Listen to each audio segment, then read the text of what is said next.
कासोदा येथील अखंड हरिनाम कीर्तन सप्ताहाची सांगता उत्साहात. कासोदा प्रतिनिधी नुरुद्दीन मुल्लाजी. कासोदा येथील अखंड हरिनाम कीर्तन सप्ताह भाद्रपद अष्टमीपासून परमपूज्य श्री सद्गुरू गोविंद महाराज यांच्या नावाने सुरुवात झालेल्या अखंड हरिनाम सप्ताहाची दिनांक 7 सप्टेंबर 2025 रोजी मोठ्या उत्साहात सांगता झाली. गेल्या 72 वर्षाची परंपरा असलेल्या या सप्ताहात नामवंत कीर्तनकार यांचे कीर्तन झाले.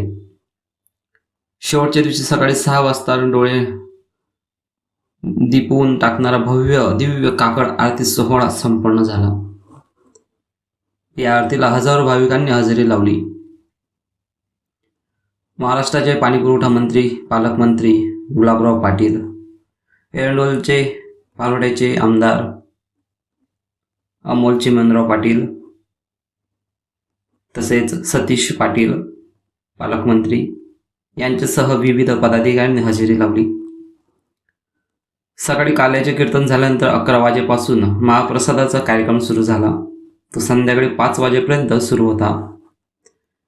यावेळेत कासोद्यातील भक्तगणांसोबत पंचक्रोशीतील भाविकांनी व खास नवस फेडण्यासाठी आलेले बाहेरगावाहून पाहुणे मंडळी यांनी महाप्रसादाचा लाभ घेतला. संध्याकाळी पालखी मिरवणूक निघायच्या आधी मुलींच्या लेझिम पथकाने सुंदर ठेका धरला.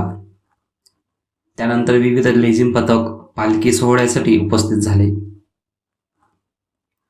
पालखी ज्यामध्ये जवळ आली असता मुस्लिम पंच मंडळाने पालखीचे श्रीफळ देऊन स्वागत केले. दुसऱ्या दिवशी सकाळी 7 वाजता महादेव मंदिरात होती. मिरवणुकीत सहभाग घेण्यासाठी व पालखी दर्शनासाठी रात्रभर हजारो भाविक भक्त सहभागी झाले होते.